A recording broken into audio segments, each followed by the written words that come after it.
મહુવા શહેરના શ્રી ખીમનાથ મહાદેવના મંદિર ખાતે હર રવિવારે યોજાતી શિવસભા આ રવિવારે પણ તેના નિયત સમય મુજબ પૂજ્ય ભગત બાપુની પ્રેરણાથી અને બાળકોના કલબલાટ વચ્ચે યોજાઈ હતી। હર રવિવારે શિવ છોરુના સથવારે યોજાતી શિવસભા આ રવિવારે પણ તેના નિયત સમય મુજબ યોજાઈ હતી। મહુવા શહેરના શ્રી ખીમનાથ મહાદેવના મંદિર ખાતે શિવની સમક્ષ અને પૂજ્ય ભગત બાપુના આશીર્વાદથી યોજાતી શિવસભા બાળકોના કલબલાટ વચ્ચે આજે પણ યોજાઈ હતી।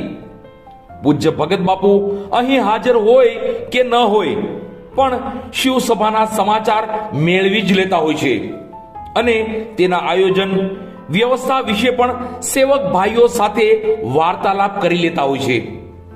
બાળકોને શિવસભામાં જ્ઞાનની સાથે નિત નવી વાતો ધાર્મિક સ્લોગન જેવી અનેકો ધાર્મિક તથા ઐતિહાસિક વાતોનો ખજાનો મળી રહે છે। હર શિવસભામાં નિમિત્ત માત્ર મનોરથી દ્વારા પ્રસાદીની સુંદર વ્યવસ્થા કરાતી હોય છે। આ શિવસભામાં પણ શ્રી ખીમનાથ દાદાની પ્રસાદી રૂપ તમામ બાળકોને પેડ આપવામાં આવ્યા હતા। તો પ્રસાદીની સુંદર વ્યવસ્થા આરતીબેન અશોકભાઈના પૌત્ર અનંતના જન્મદિવસ નિમિત્તે તેમના પરિવાર દ્વારા વ્યવસ્થા કરવામાં આવી હતી। તેમના પરિવારજનોનું પણ સન્માન કરવામાં આવ્યું હતું। તો શિવસભામાં મહુવા નગરપાલિકાના ચેરમેન શ્રી મંગાભાઈ ચૌહાણ પણ ઉપસ્થિત રહ્યા હતા। તેનું પણ સન્માન કરવામાં આવ્યું હતું।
શિવસભામાં સેવા આપે છે, ખૂબ જ અસરકારક સેવા આપે છે।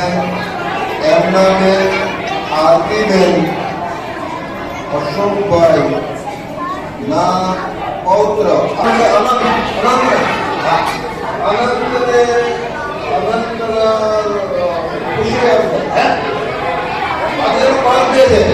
અનંતનો હેપી બર્થડે છે, બરાબર, જયંતિમાં હેપી બર્થડે કરાવે છે।